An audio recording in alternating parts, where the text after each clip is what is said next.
네, 하나님의 말씀은 마가복음 4장 1절에서 9절에 있는 말씀입니다.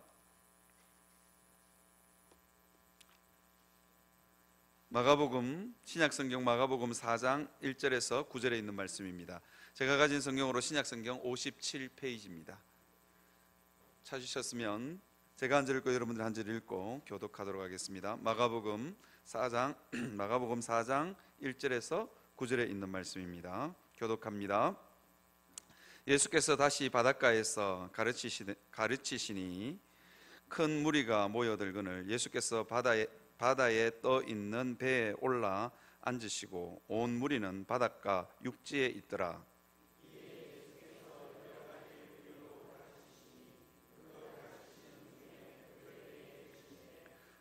들으라, 씨를 뿌리는 자가 뿌리러 나가서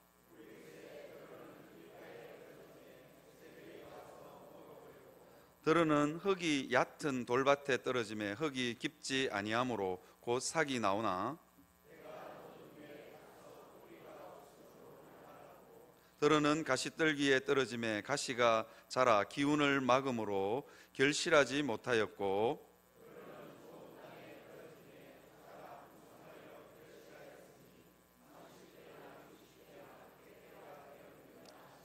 다 같이 읽겠습니다. 또 이르시되 들을 귀 있는 자는 들으라 하시니라. 아멘. 네, 씨 뿌리는 비유에서 씨는 그냥 단순한 하나님의 말씀이라기보다는 천국 비밀이 담겨 있는 하나님의 말씀, 그렇게 해석해야 합니다. 목사인 저는 늘 하나님의 말씀인 성경을 연구하고 해석하는 사람입니다. 그런데 가끔씩, 자주는 아니고요, 가끔씩 성경이 철학책보다는 심오하지 않고 문학책보다는 별로 감동이 떨어진다는 생각을 할 때가 종종 있습니다. 종종입니다. 자주는 아닙니다.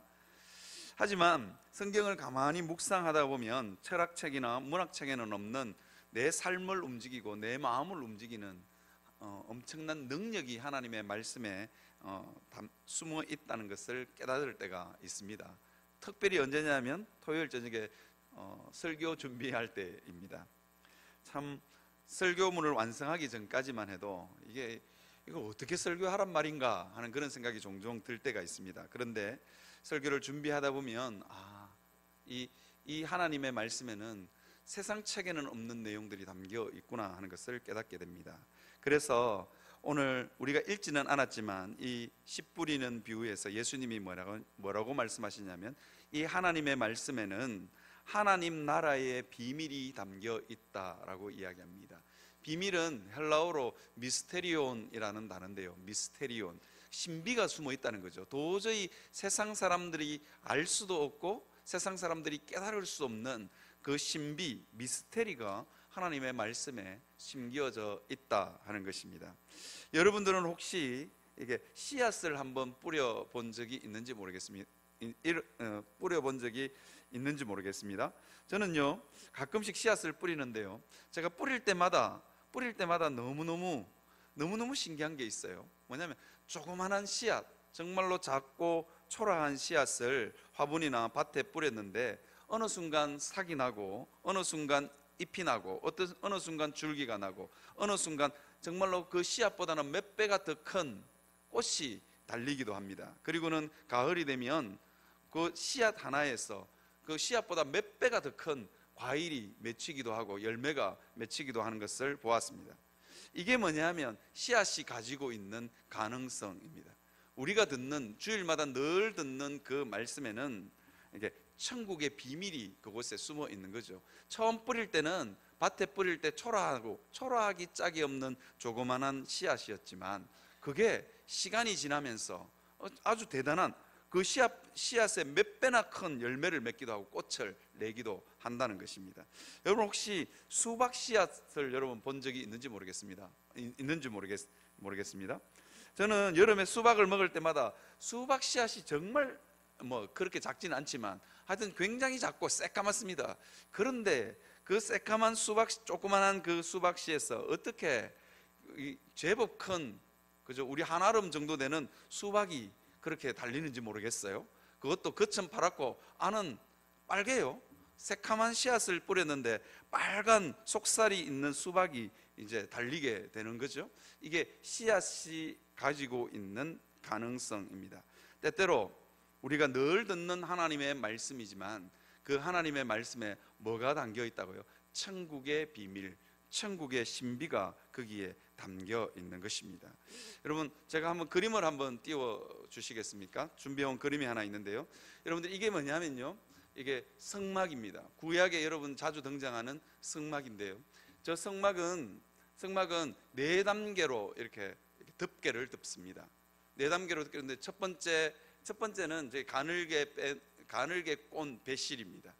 그 다음에 두 번째 흰색 천, 그 다음에 붉은 천, 그 다음에 맨 마지막 덮개는 해달의 가죽입니다. 이 해달의 가죽이 어떤 거냐면 물개 가죽 아니면요, 이게 수달이나 이게 물에는 살 쪽제비과에 있는 어떤 동물일 확률이 높습니다. 성경에 해달이라 그랬을 때 정확하게 어떤 동물인지 잘 알 수가 없거든요. 어쨌든지 간에 저 마지막 성막의 마지막 덮개는요, 이게 거뭇틱틱한 가죽입니다.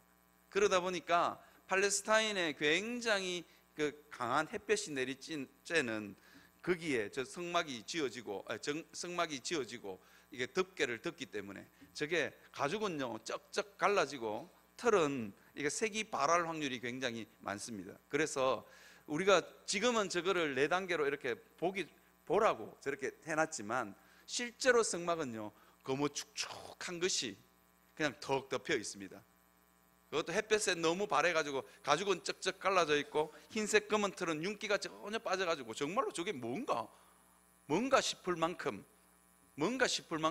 저렇게 흉측한 물건을 왜 저기다가 세워놨나 할 만큼 보기가 싫은 게 성막의 외관입니다. 그런데요, 이 성막의 맨 안쪽을 여러분 한번 생각해 볼 필요가 있습니다. 맨 안쪽에는요 어떻게 했냐면 조각목이라는 나무로 이게 기둥을 만들고 조각목이라는 나무로 이렇게 판자를 만들어서 벽을 세웠습니다. 그리고는 거기에다가 금을 발랐습니다. 여러분, 조각목은 이게 아름드리 나무로 자라는 나무가 아닙니다. 광야에서 자라는 나무니까요 뒤틀릴 대로 뒤틀리고 정말로 이렇게 굵게 자라는 나무가 아닙니다. 뭐 어른 팔뚝만한 정도로 자라면 정말 굵은 나무입니다. 그런데 이게 성막에 쓰이기 위해서는 이 조각목을 조각조각 내어서 이렇게 맞추어 붙인 나무입니다. 그러다 보니까 이게 이 나무의 무늬도 아름답지 못하고 뭐 볼품없고 초라합니다. 그런데 거기에다가 금을 발랐습니다. 금을 발랐거든요. 그리고는 덮개로 다 덮었습니다. 어떤 빛도 들어오지 않습니다. 그리고는 그 성전 안쪽에서 등대에다가 불을 붙이면 여러분 어떤 일이 벌어질까요? 정말로 황홀한 풍경이 그려지는 것입니다.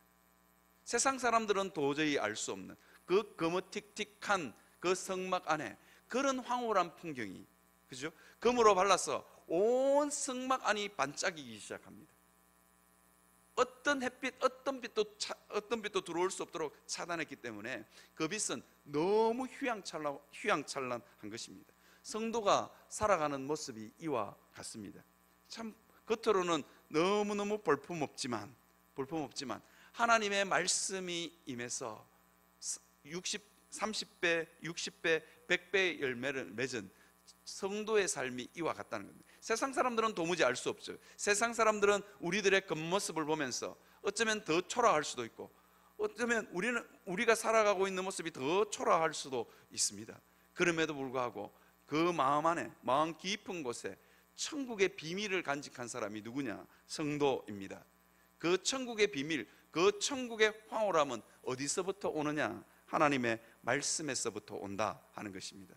그런데 여러분, 그렇게 화려한 천국이 우리에게 있음에도 불구하고 우리에게 잘 임하지 않죠. 우리는 별 본 적도 없습니다. 경험한 적도 없습니다. 그래서 우리는 종종 어떤 생각을 하냐면 하나님의 말씀이 이상이 있는 거 아니야? 하나님의 말씀이 능력이 없는 거 아니야? 그렇게 생각하는 경우가 종종 있습니다. 그래서 예수님은 오늘 뭐라고 말씀하시냐면 씨앗이 문제가 아니라 그 떨어지는 밭에 문제가 있다라고 이야기하고 있습니다.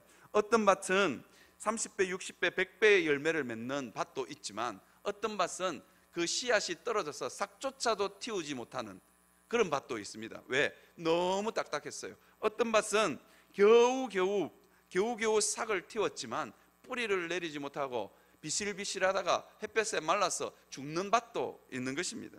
문제는 씨앗이 문제가 아니라 늘 우리에게 있는 하나님의 말씀이 능력이 없는 것이 아니라 문제는 우리의 마음의 밭에 문제가 있다 하는 것을 예수님은 지적하고 있습니다. 여러분들은 하나님의 말씀을 어떤 마음으로 듣는지 모르겠어요. 정말로 간절한 마음으로 내 삶을 고칠 수 있고 내 마음을 고칠 수 있고 우리 가정의 문제를 해결해 줄 수 있는 하나님의 말씀을 듣기 위해서 이 자리에 오십니까? 아니면 영화 한 편 보듯이 그냥 감동적인 이야기를 들으려고 이 자리에 오십니까? 우리 한번 생각해 볼 대목 아니겠습니까? 우리가 어떤 마음으로 하나님의 말씀을 듣느냐 너무너무 중요합니다. 기왕 오신 거, 교회에 기왕 오신 거, 하나님 내 영혼과 내 삶을 고칠 수 있는 한 말씀, 영생의 말씀을 내게 들려주십시오. 그런 믿음의 마음으로 여러분 들으시는 여러분들이 되시기를 바랍니다. 기왕 오신 거, 그렇죠? 그래서 여러분 하나님의 말씀을 대하는 태도는 사람마다 다 다릅니다. 롯의 사위들처럼 하나님의 말씀을 농담으로 여기는 사람도 있습니다. 그냥 농담으로요. 롯의 사위들처럼. 저는요 이 롯의 사위보다 더 심각한 사람이 누구냐고 생각해요. 롯의 아내라고 생각합니다. 롯의 아내는요 정말로 소돔과 고모라의 유황불이 떨어지고 있는 그 상황 가운데서도 하나님의 말씀이 진짜일까?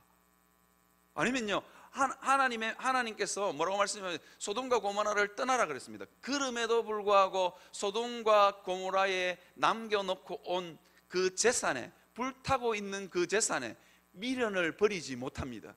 그래서 뒤돌아보게 되지요. 그래서 어떻게 되느냐? 롯의 아내는 소금기둥으로 변합니다.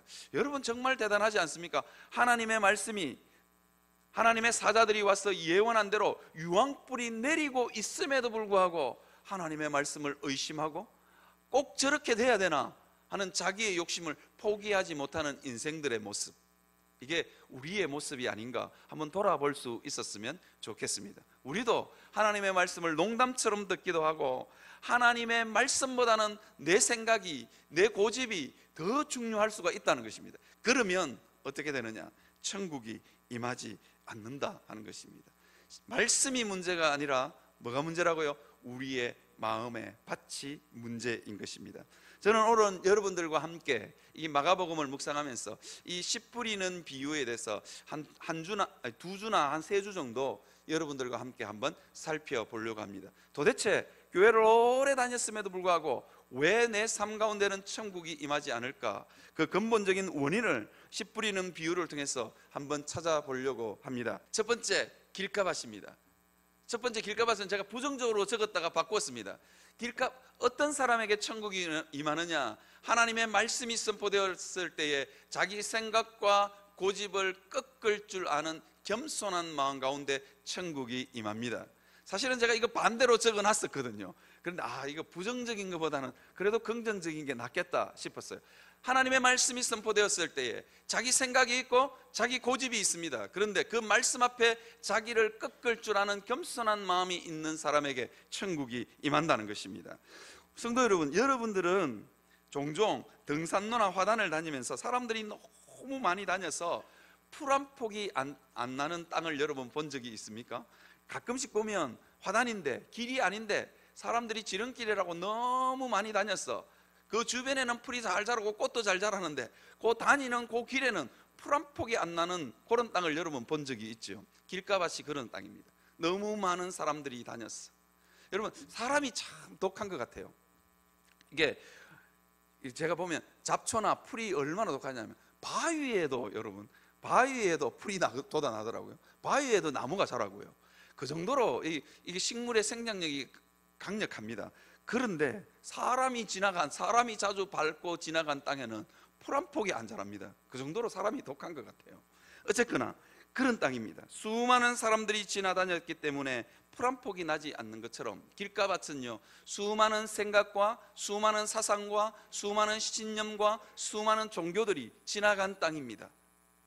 그러다 보니까 이게 사람들이 수많은 생각과 수많은 신념들과 수많은 사상과 이런 것들이 이게 많이 지나갔으니까 짬뽕이 돼서 많이 이렇게 이렇게 등장하니까 이게 사람들의 마음이 그 다양성을 인정할 줄 아는데 사람들의 습성이 그렇지 않더라는 겁니다. 사람들의 습성이 수많은 생각과 사상이 지나갔는데 그 수많은 생각과 사상 중에 딱 하나만 붙들고 물고 늘어지는 게 사람입니다. 이게 여러분, 이게 사람이 참 독특한 특징을 가지고 있습니다. 그래서 길가밭은 어떤 땅이냐? 수많은 생각과 사상이 지나간 땅이라서 자기 고집과 아집에 매여서 굉장히 독선적인 사람, 마음이 딱딱하게 굳은 사람, 그래서 다른 사람의 어떤 말도 듣지 않는 교만한 마음을 가리켜서 길가밭이라고 이야기합니다. 그래서 하나님의 말씀인 작은 씨앗조차도 받아들일 수 없을 만큼 내 마음이 그 사람의 마음이 좁아졌고 굳은 마음을 가리켜서 우리는 길가밭이라고 이야기합니다. 마음이 부드럽지 않으니까 하나님의 말씀이 싹조차도 나지 않고 이렇게 사라져 버리는 것입니다. 여러분, 제가 지금부터 말하는 나라들 특징을 한번 살펴보시기를 바랍니다. 제가 외국인 유학생 사역을 10년 했잖아요. 근데 10년 하면서 어느 날 갑자기 제가 문득하고 깨달은 겁니다. 아, 저 나라 사람들에게는 복음이 잘 안 전해진다. 어떤 나라인지 한번 들어보십시오. 제가 어떤 나라를 폄하하는 건 아닌데요, 한번 잘 들어보십시오. 이집트, 그 다음에 이슬람권 국가, 그리고 인도, 중국, 이 네 나라의 유학생들은, 중국 유학생들은 조금 다르긴 하지만요, 어쨌거나 이 네 나라 유학생들은요, 아무리 복음을 전해도, 아무리 잘해줘도 이게 복음이 들어가지가 않는 거예요. 왜 그럴까? 여러분, 이 네 나라의 특징이 뭔지 아십니까? 뭐냐면요, 세계 4대 문명의 발상지입니다.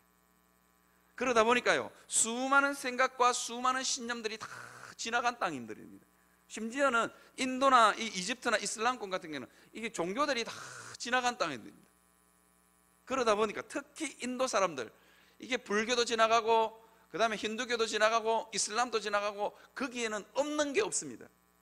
그래서 수많은 사상들이, 수많은 신념들이, 수많은 종교들이 지나간 땅, 이게 종교의 발상지가 어디냐? 이 네 나라들입니다. 이 네 나라에서 온 유학생들은 예수님을 정말 잘 안 믿더라고요. 왜냐하면 자기 고집이 있거든요. 복음 전하면 우리나라에도 비슷한 이야기 있는데, 우리나라에도 그 비슷한 이야기 있다고, 그렇게 이야기를 하더라고요. 이게 이유가 뭐냐면 역사와 문화적인 전통에 놓여 있기 때문에 그런 겁니다. 잘 받아들이지 않는 거예요. 자기 고집과 아집에 완전히 똘똘 뭉쳐 있는 것입니다. 성도 여러분, 천국의 은혜는 누구에게 임하는가? 천국의 은혜는 마음이 굳어서 자기 독선에 빠진 사람에게는 천국의 은혜가 임하지 않습니다. 아니, 정확하게 말씀드리면 말씀이 그 마음 안에 비집고 들어갈 틈이 없기 때문에 천국의 은혜가 임하지 않는 것입니다. 우리는 계속해서 마가복음을 여러분 묵상하고 있는데요. 여러분, 이 마가복음을 묵상하면서 제가 이 바리새인들을 보면서 무슨 생각을 하냐면, 이 사람들 정말 이상하다 하는 생각이 들 때가 있습니다. 손 마른 사람 이야기가 여러분 이 마가복음에 나옵니다. 우리가 읽었던 본문의 이 3장에 보면 손 마른 사람 이야기가 나옵니다. 손 마른 사람이 어떠냐? 손에 근육이 점점 빠지는 사람입니다. 그런 병도 있는 것 같아요. 우리 아들이 중학교 1학년인데 물병을 잘 못 열어. 저거 엄마 보고 병따궁 따달라고 그러더라고요. 저게 손이 말랐나? 그럼 제가 그런 의심을 하긴 하는데요. 어쨌든 손 마른 사람, 여러분, 이 손 마른 사람은요, 어쩌면 자녀들을 위해서 일을 할 수 없기 때문에 그 가정은 풍지박산되었습니다. 그 병을 가지고 있는 사람이 얼마나 힘들고 어렵게 살아가겠습니까? 그런데 바리새인들은요, 예수님이 안식일에 이 손 마른 사람을 고쳐줬다는 이유 하나만으로 예수님을 미워하기 시작합니다. 이 바리새인들의 마음 가운데는요, 손 마른 사람들이 얼마나 고통스러울까, 손 마른 저 사람이 얼마나 고통의 세월을 보낼 수 있을까 하는 국률의 마음은 조금도 없습니다. 이유가 뭐냐면 안식일 율법이라는 생각에 완전히 갇혀 있기 때문입니다. 심지어 예수님이 안식일 날 이 손 마른 사람을 고쳐줬기 때문에 이 바리새인들은 어떻게 했냐면, 예수님이 손 마른 사람을 고쳐줬다는 이유 하나만으로 어떻게 했냐면, 안식일에 예수님이 손 마른 사람을 고쳐줬으니까 예수님 죽여야 된다, 이게 살기가 등등한 사람으로 변해버리는 것입니다. 이게 뭐냐? 자기 생각과 고집에 갇히면 누군가를 죽일 정도로 이게 사람이 좁아지고 마음이 딱딱하게 굳어지는 것입니다. 저는요, 설을 보낼 때마다 참 가슴 아픈 기억이 하나, 가슴 아프기도 하고 너무너무 따뜻한 기억이 하나 떠오릅니다. 뭐냐면요, 제가 사역하고 있던, 보통 교육자들은 주일이 설 연휴에 끼면 이렇게 고향을 못 갑니다. 예배를 다 마치고 이렇게 나오는데, 이 교회 예배 중에도 이 아이가, 그 두 자매가 예배 중에도 너무너무 떠드는 거예요. 교회 앞마당에서 떠들고, 교회 예배 드리는 교회 본당 앞에 그 현관에서도 떠들고, 이게 너무 떠드는 소리가 큰 거예요. 그 아이들은요, 다른 아이들은 다 고향 갔는데 이 아이들은 고향을 가지 않았어요. 이유가 뭐냐면 자기 엄마가 이혼하고 의붓 아버지 밑에서 자라는 아이들이었습니다. 그런데 집에를 들어갈 수가 없는 겁니다. 이유가 뭐냐면 자기 의붓 아버지 부모님이 명절에 왔기 때문에 이 아이들은 명절임에도 불구하고 교회 앞마당에서 떠들고 놀아야 되는 아이들이에요. 그 아이들의 여러분, 명절임에도 불구하고 그 추운 겨울에 집에 찾아 들어갈 수 없고, 이유가 뭐냐면 의붓 아버지 부모님이, 그러니까 자기 의붓 할아버지 할머니가 왔기 때문에 집에를 못 들어가는 겁니다. 그러니까 교회에서 떠들고 논 거예요. 저는 그 아이들 보면서 참, 그래도 교회에 와서 떠들고 놀아서 너무 감사하다. 저 아들이 어디 가서 떠들고 놀겠냐? 어디 노래방 가서 떠들고 놀면 그거 어떻게 되겠어요? 아니면 나쁜 친구들이랑 어울리면 어떻게 되겠어요? 나는 너무너무 감사했어요. 저 아이들이 교회에 와서 떠들어 제껴서 너무 감사하다. 그런 생각을 하고 있는데, 예배 마치고 어떤 분이 탁 나오면서 뭐라고 해야 하냐면, 그 아이들 다 들리도록 아버지도 없는 것들이, 제 마음을 너무 비수같이 찔렀습니다. 그 아이들 들리는데 그분의 직분을 말하지 않겠지만 그분의 입을 틀어막고 싶었습니다. 아버지도 없는 것들이. 여러분, 그 말이 얼마나, 여러분, 예배 시간에 안 떠들어야 되는 건 너무도 당연하지만 아이들이 떠드는 게 정상입니다. 저는 갈 데 없는 아이들이 교회 와서 떠드니까 너무 감사했는데 정말 내 마음에 상처가 되었어요. 그런데 뒤따라오시는 권사님이 제 마음을 너무 기쁘게 했습니까? 그 아이들한테 딱 가서 우리 집에 가서 놀자고. 그런데요, 험하게 자란 아이들이 눈치가 빤하거든요. 눈치가 삼천리입니다. 험하게 자란 아이들이. 선생님 안 가요. 그 집에도 손님 있잖아요. 그러더라고요. 그러니까 이 권사님 뭐라 그러냐면, 우리 집에는 손님 안 와. 우리 집에는 그 예쁜 언니 하나만 있어. 그러니까 우리 집에 가서 피자 먹자. 그러니까 그 아이들이 그 권사님 손을 잡고 펄짝펄짝 뛰면서 그 권사님 집으로 가는 걸 봤습니다. 여러분, 누구에게 천국이 임할까요? 제가 그 권사님하고 펄짝펄짝 정말로 얼마나 천방기축처럼 나대면서 펄짝펄짝 뛰면서 권사님 손을 잡고 피자 먹는다고 좋아하면서 가는 그 아이들의 마음속에, 그 권사님의 마음속에 천국이 임하는 것을 저는 보았습니다. 그게 천국 아닐까요? 천국은 누구에게 임할까요? 자기 생각과 고집에 탁 틀어잡혀 있는 사람들에게는 절대로 천국이 임하지 않는다는 것입니다. 그렇죠?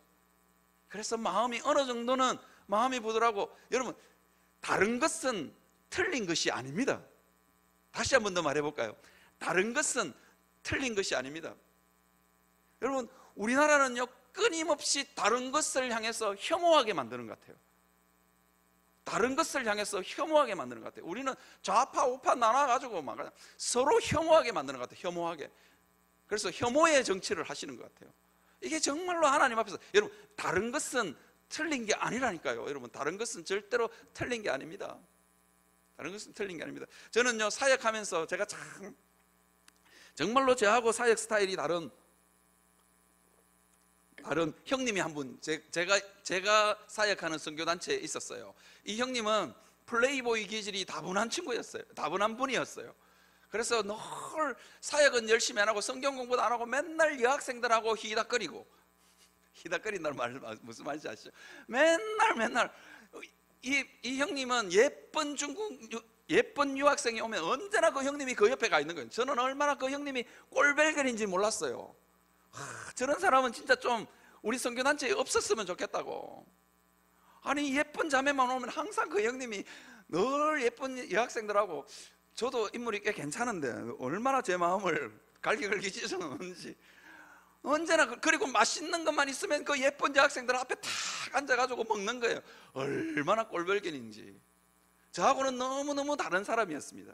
그런데 제가 어떤 한 유학생이 예수님을 믿고 간증하는 걸 보면서 제가 얼마나 회개했는지 모릅니다. 그 유학생이 왜 예수님을 믿었느냐? 그 꼴불견 오빠의 웃음소리를 통해서 예수님을 믿었다는 거 아닙니까? 저는 그거에 못마땅해서 죽겠는데, 근데 이 중국 유학생이 이렇게 얘기해요. 자기는 이게 부모님은 다 이혼하고 너무너무 힘들게 이렇게 살았는데, 우리 모임에 채플, 그러니까 EM이라 그러는데, 이게 우리 모임에 와서 예배 드릴 때마다 설교는 별론데, 뭐 설교는 별론 별로된 것 같아요. 별로라고 말은 안 했지만 설교는 별론데 어쨌든 그 오빠가 환하게 웃는 모습을 보면서 천국을 봤다는 거예요. 그래서 나도 저 오빠처럼 웃을 수 있을까 싶어서 예수님을 믿었다는 거야. 야, 여러분, 다른 것은 틀린 게 아닙니다. 그죠? 다른 것을 충분히 용납할 수 있을 때, 여러분, 다른 것을 충분히 받아들이고 용납할 수 있을 때 하나님의 말씀도 우리가 받아들일 수 있는 것입니다. 사람이요, 마음이 굳어지고 자기 독선과 아집에 사로잡히면 하나님 말씀조차도요 다 밀어낸다니까요.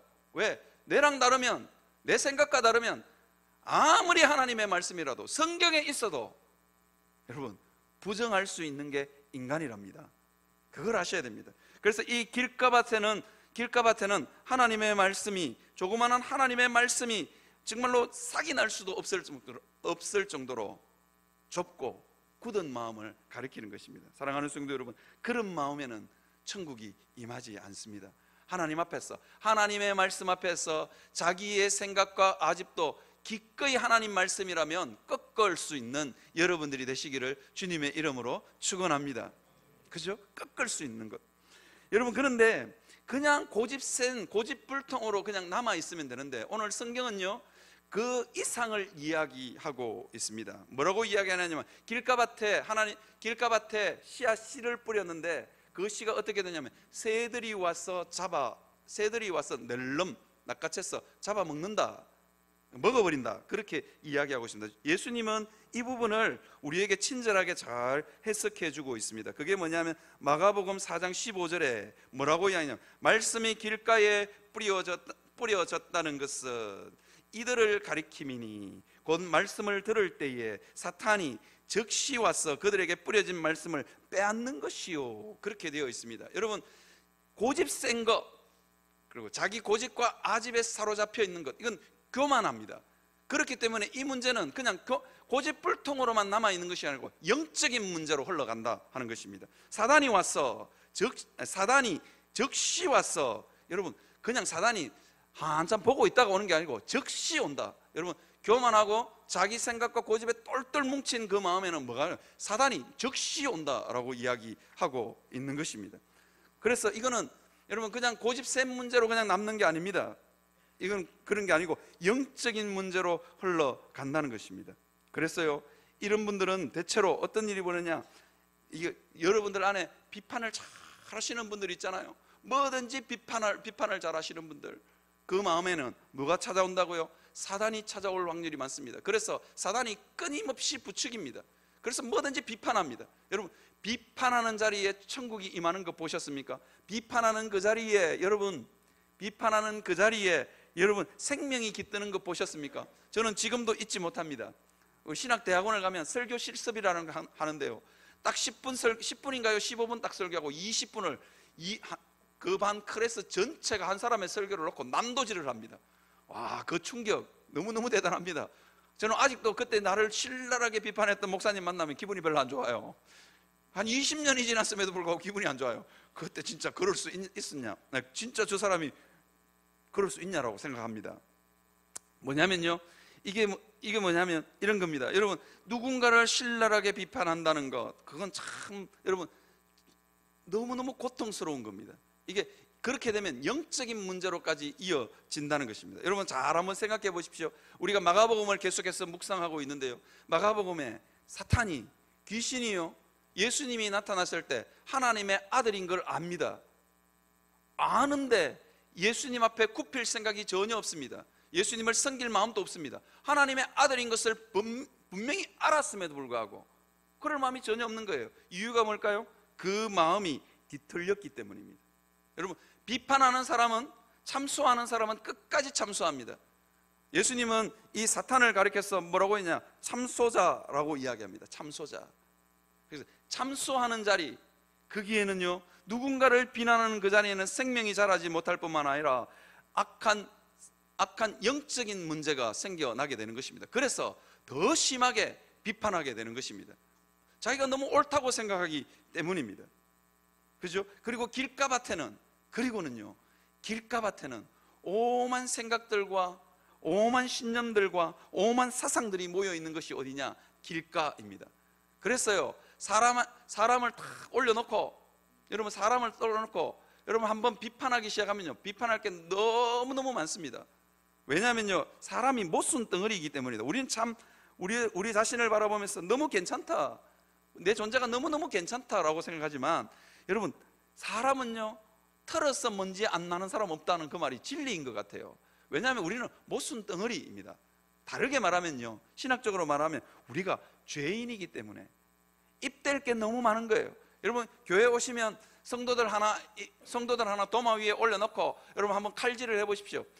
칼댈 때가 너무 많습니다. 왜? 우리는 못순 덩어리이기 때문입니다. 그죠? 못순 덩어리이기 때문입니다. 제가요, 담임 목사 되기를 참 잘됐다, 참 잘했다 할 때가 있습니다. 언제냐면, 제가 지난번 교회에 있을 때, 여러분 저는 이게 성격이 하도 허접해가지고, 여러분 도어락이라고 번호 눌러가지고 하는 도어락 아시죠? 그거 뚜껑을 열고 번호를 누르거든요. 저는 뚜껑을 열고 번호를 누르고 문이 열리면 그 뚜껑을 안 닫습니다. 저는 왜 안 닫냐? 어차피 뚜껑 열고 닫았고 다른 사람도 열고 들어오려면 그 뚜껑을 열어야 될 거 아닙니까? 그래서 저는 그냥 다른 사람도 기왕 열까 그냥 막 열고 그냥 막 열어놓고 삽니다. 그런데 교육자 한 분이 저를 따라다니면서 얼마나 잔소리를 하는지, 그래서 제가 그냥 좀 열어놓고 살면 안 되냐 그러니까 이 교육자가 뭐라 그러냐면, 뚜껑이 왜 있냐고 묻더라고요. 그래서 뚜껑이 왜 있냐고 묻더라고요. 그래서 뚜껑이 그냥 있는 거지. 그러니까 그분은 닫아라고 있는 거래요. 그래서 닫아야 된대. 와, 그래서 따라다니면서 잔소리를 하는데, 나중에는요 어떤 일이 뭐냐면, 저는 교육자실 들어갈 때마다 손이 떨려. 그 다음에 다음에는 어떻게 하냐면 전사님 보고 문 열으라고. 나는 절대로 그 도어락에 손을 안 댔습니다. 손을. 이거 너무 무서운 거예요. 여러분, 누군가를 지적하고 누군가를 비판하는 그 자리에는 생명이 열리지 않습니다. 여러분, 그 사람이 정말 잘못했어 비판하는 게 아닙니다. 내 마음이, 그 사람의 문제라기보다는 내 마음이 뒤틀렸을 확률이 너무너무 많습니다. 내 마음이 뒤틀렸을 확률이 너무너무 많습니다. 저는 너무너무 도어락의 커버를 닫고 싶었지만 안 닫아지는 걸 어떡합니까? 그래서 담임 목사로 왔는데, 우리 교회 부교육자들도 제가 지금 도어락 뚜껑을 잘 안 닫는데, 기왕 뭐 어차피 열 거 그런 거 안 닫는데 아직도 잔소리하는 부교육자들이 없어서 너무너무 감사합니다. 담임 목사에서 하길 잘했지, 담임 목사 아니었으면 아마 우리 부교육자들도 쫓아와가지고 따라다니면서 도어락 뚜껑 닫으라고 그렇게 아마 했을 것 같습니다. 사랑하는 성도, 우리가 한번 잘 들여다볼 대목 아닙니까? 이게 그 사람의 문제가 있어서 그러는 게 아니고, 여러분 내 마음이 뒤틀렸을 확률이 너무너무 많습니다. 그랬어요. 누군가를 그렇게 너 잘못했다고 지적할 때, 여러분 제 손가락을 한번 잘 보십시오. 제가 이거 지난번에도 한번 말씀드렸죠. 너 잘못했다고 이야기하는 순간 하나는 그 사람한테 가고요, 하나는 어디로 갑니까? 하나님한테로 갑니다. 그래서 영적인 문제가 있는 겁니다. 나머지 세 개는 어디로 갑니까? 뇌를 찌르고 있는 거예요. 뇌를 찌르고. 여러분, 그래서 비판 잘하는 사람 치고, 여러분 오래 사는 사람 제가 본 적이 없습니다. 오래 사시려면 좀 마음을 너그럽게 잡으십시오. 그죠? 너 그랬을 때 여러분, 세 개는 나를 찌르고 있다니까요. 그리고 하나는 하나님을 찌르고 있다니까요. 그래서 그걸 잘 아셔야 됩니다. 저는요, 교회 생활하면서 정말 너무너무 고매한 신앙의 인품을 가지고 있는 권사님들을 너무너무 많이 만났습니다. 저 권사님은 정말 천사 같다. 그런데 그렇게 천사 같은 권사님도 며느리가 오니까 눈빛이 달라지대요. 눈빛이 달라져. 아래 위로 싹 며느리를 훑어. 나 그 며느리도 너무너무 착한데, 정말로 그 며느리 너무너무 괜찮은 며느리거든요. 그런데 권사님이 그렇게 온 성도들에서 온화한 눈빛으로 늘 쳐다보는 그 권사님, 정말로 기도만 하면 촤 이러면 정말 온 성도들에게 은혜를 끼치는 권사님이었는데, 며느리가 교회를 딱 와서 자기 앞에 나타나는 순간 눈빛이 확 달라져. 눈빛이 확 달라져가지고 아래 위로 며느리를 부르는데 며느리가 어쩔 줄 몰라 하는 거예요. 여러분, 영원함 교회는 그런 시어머니들 없기를 바랍니다. 그죠? 그래서 제가 너무 답답해서 그 권사님한테 물었어요. 권사님, 왜 며느리만 보면 그런 눈빛이 달라집니까? 그렇게 물으니까 그 권사님 말, 목사님도 시어머니 되면 다 그렇게 돼요, 그러시더라고요. 정말로 그런 겁니까? 여러분, 그 마음이 틀어져 있으면 하는 짓이 다 미운 거예요. 아무리 예쁜 짓을 해도 미운 겁니다. 여러분, 그 문제가 뭐냐? 마음이 굳어졌기 때문입니다. 여러분, 이혈령, 비혈령이라는 말이 있죠. 이혈령, 비혈령. 귀에 걸면 귀걸이, 코에 걸면 코걸이. 여러분, 이게 길가밭에는 수많은 사상과 신념들이 오고 간 곳이기 때문에 그 일이 가능한 것입니다. 그죠? 수많은 사상들을 들여내가지고 어떤 한 사람을 난도질하면 정말로 떡을 만들 수 있는 겁니다. 그런데 성경은 우리에게 아주 심각한 경고를 하고 있습니다. 그렇게 하면 우리에게 영적인 문제, 사단이 즉시 우리 마음 가운데 찾아온다는 것을 여러분 기억하시기를 바랍니다. 그래서 영원한 교회 성도들은 하나님의 말씀이라면 내 생각이 있고 내 아집이 있고 내가 생각할 때 너무 옳은 것이라 할지라도 하나님 앞에서 기꺼이 내 마음을 꺾을 수 있는 그런